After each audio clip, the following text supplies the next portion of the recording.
Hello दोस्तों, I hope आप लोग बहुत ही अच्छे होंगे।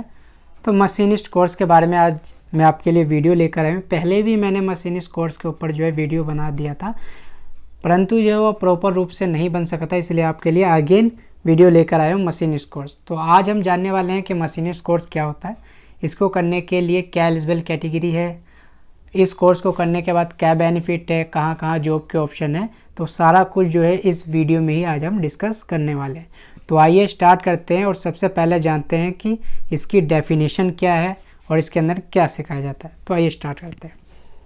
मशीनिस्ट ट्रेड एक मैकेनिकल ट्रेड है। प्रशिक्षण के दौरान छात्रों को निम्न प्रकार के मशीनों जैसे lathe, slotter, milling, grinding machine, surface grinding, tool व कटर ग्राइंडिंग तथा सीएनसी मशीन, सिएंटर व टर्निंग सेंटर को ऑपरेट करने का प्रैक्टिकल प्रशिक्षण दिया जाता है। देखिए, सबसे पहले हम यही जानते हैं कि जो आपका मशीनिस्ट ट्रेड है ये एक मैकेनिकल ट्रेड है। ठीक है, आप सभी को पता होगा कि आईटीआई के अंदर दो तरह के जो है आपके कोर्स होते हैं, जो कि एक कोर्स होता है आपका इंजीनियर ट्रेड, दूसरी होती है आपकी नॉन इंजीनियर। तो ये जो है मशीनिस्ट ट्रेड एक इंजीनियर ट्रेड है जिसके अंदर मैकेनिकल लाइन आता है। उसके बाद यहाँ पे छात्रों को मशीनों के बारे में यहाँ पे नॉलेज दी जाती है। कई सारे जो है छात्र वो ये सोचते हैं, मशीनिस्ट का नाम सुनते हैं कि उनको जो है मशीनों को जो है ठीक करना सिखाया जाएगा, बल्कि इसके अंदर मशीनों को ठीक करना नहीं सिखाया जाता। इसके अंदर जो है मशीनों को ऑपरेट करना सिखाया जाता है। मशीनों पर क्या क्या ऑपरेशन किए जाते हैं, क्या क्या मशीनों से बनाया जाता है, वो बनाना आपको सिखाया जाएगा, ना कि आपको मशीनों को ठीक करना यहाँ बिल्कुल नहीं सिखाया जाता। तो कई सारे छात्रों को ये डाउट होता है, तो उनका जो है ये आज डाउट क्लियर हो गया होगा। तो देखिए यहाँ पे किस किस मशीनों पे क्या क्या आपको सिखाने वाले हैं। ये देखिए कौन कौन सी मशीनें होती है। देखिए, लेथ मशीनें होती है आपकी, ग्राइंडिंग होती है, स्लोटर होती है, ये सारी मशीनें आपकी, टूल व cutter grinder.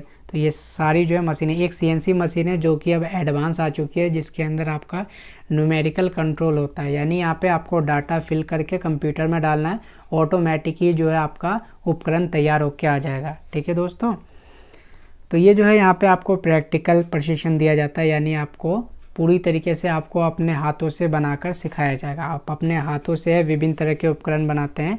Just for example, आपने देखा होगा कई सारी जो गियर होती हैं, आपने साइकिल में देखा होगा जो आपकी गियरें होती हैं जिसके ऊपर चैन चलता है, वो सारा कुछ जो है आपका इन्हीं मशीनों से बनाया जाता है। तो आप समझ गए होंगे कि किस तरीके से जो है मशीनों से क्या क्या बनाया जाता है। कई सारे एग्जाम्पल हैं, आप गाड़ी के गियर होगी, बहुत सारी प्लेटें हो गई, कई सारी, ये सारी चीज़ें जो है आपका इन्हीं मशीनों से जो है बनाया जाता है आपका। उसके बाद ड्यूरेशन की बात करते हैं कि ये कितने साल का कोर्स होता है दोस्तों। तो ये जो है आपका बेसिकली 2 ईयर का कोर्स होता है, जिसके अंदर सीबीटी एग्ज़ाम होता है। 2 टाइम जो है आपका एग्ज़ाम होगा पर साल में 1, यानी हर साल जो है आपका एग्ज़ाम होगा। 2 साल का कोर्स है तो आपका 2 बार जो है आपका एग्ज़ाम होने वाला है। और ये आपका सीबीटी एग्ज़ाम होता है, जैसे आपने 10th और 12th में आपका सेंटर पड़ता है, उसी तरीके से जो है आपका आईटीआई के अंदर भी आपका सेंटर पड़ेगा, और वहाँ पर जाके आपको कंप्यूटर पर बैठ के जो है लिखना नहीं पड़ेगा, आपको सिर्फ टिक मार्क करना है आपको। ठीक है, मल्टीपल आपको क्वेश्चन दिए जाएंगे और वहाँ पे सिर्फ उस पर एक पर क्लिक करना है। तो आप समझ गए होंगे किस तरीके से यहाँ पे एग्ज़ाम होता है। विच कॉलेज एनसीबीटी और एससीबीटी, यहाँ पर जो है काफ़ी सारे छात्रों को जो है ये डाउट होता है कि एनसीबीटी क्या होता है और एससीबीटी क्या होता है। तो ये सारा कुछ भी हम सही से जान लेते हैं। देखिए, एनसीबीटी होता है national council for vocational training, national council for vocational training, और एससीबीटी होता है state council for vocational training. देखिए यहाँ पे एनसीबीटी यानी ऑल ऑफ इंडिया से होते हैं। जस्ट फॉर आप सपोज कीजिए एक फॉर्म निकलता है जो कि नेशनल लेवल पे, जैसे रेलवे हो गया, बीएचईएल हो गया, ये डीआरडीओ हो गया, ये नेशनल लेवल पर जो है ये फॉर्म निकलते हैं।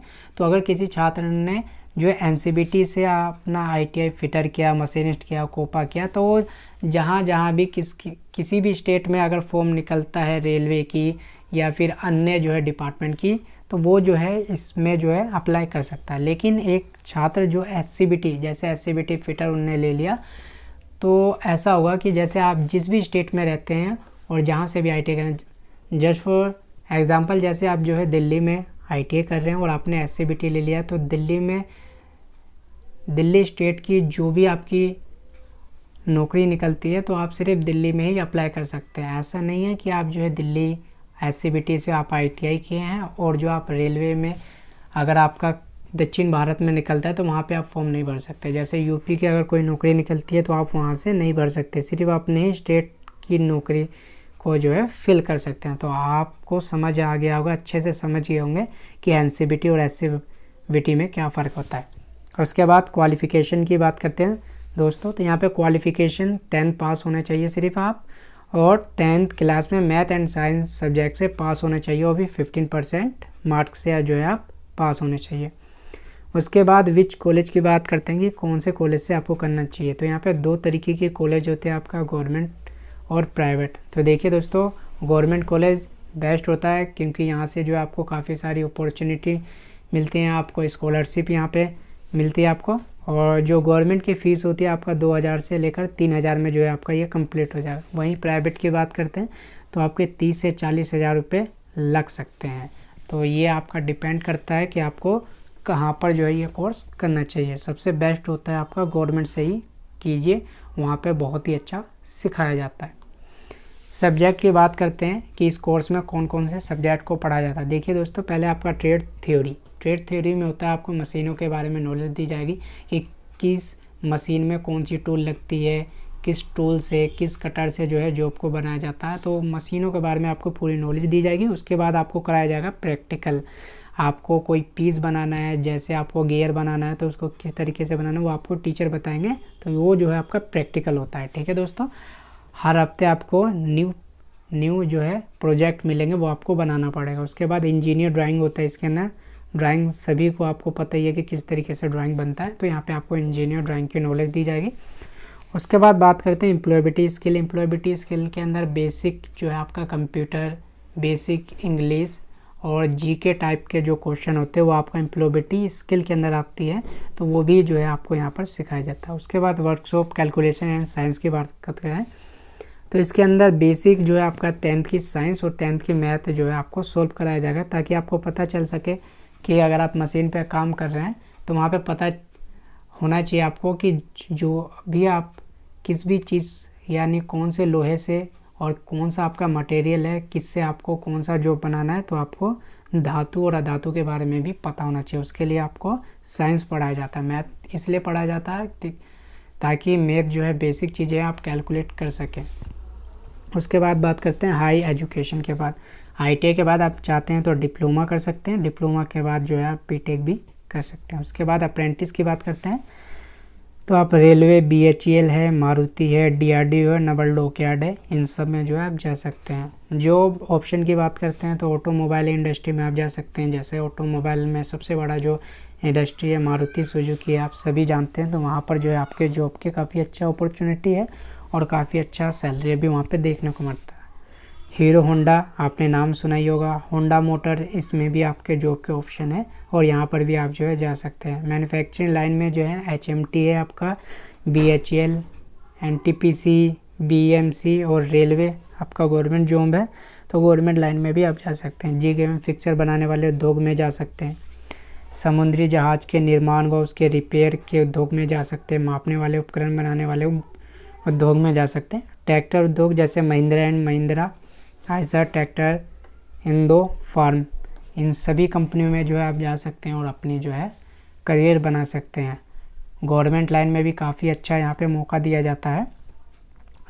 आप रेलवे का नाम सुना होगा, DRDO का नाम सुना होगा, ISRO का नाम सुना होगा, तो इन सभी में जो है आप जा सकते हैं इस कोर्स को करने के बाद। यहाँ की एज, यहाँ पे एज की बता दूँ तो यहाँ पे एज 18 से लेकर आपका 40 साल तक के जो है इसकी एज एलिजिबल कैटेगरी है। आप 40 साल से नीचे के ये जो आप कोर्स कर सकते हैं, 18 से 40 ईयर के।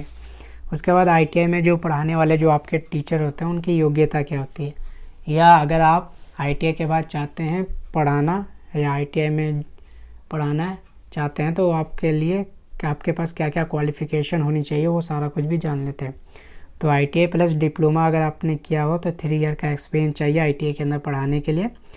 लेकिन अगर सिर्फ आपने ITI पास कर रखा है और CTI और 5 ईयर का एक्सपीरियंस है तो जो है आप ITI के अंदर पढ़ा सकते हैं। देखिए CTI होता है जैसे आपका 10th के लिए पढ़ाने के लिए, जो स्कूलों में पढ़ाने के लिए जो बीटेक होता है, बीएड होता है, उसी तरीके से ITI के अंदर भी टीचर बनने के लिए आपको CTI जो है कंप्लीट करनी पड़ती है। जैसे ठीक है दोस्तों, जैसे आपको पता होगा 10th को पढ़ाने के लिए, जो स्कूलों में पढ़ाने के लिए बीएड करना ज़रूरी है, उसी तरीके से यहाँ पे ITI में पढ़ाने के लिए आपको CTI करना भी ज़रूरी है।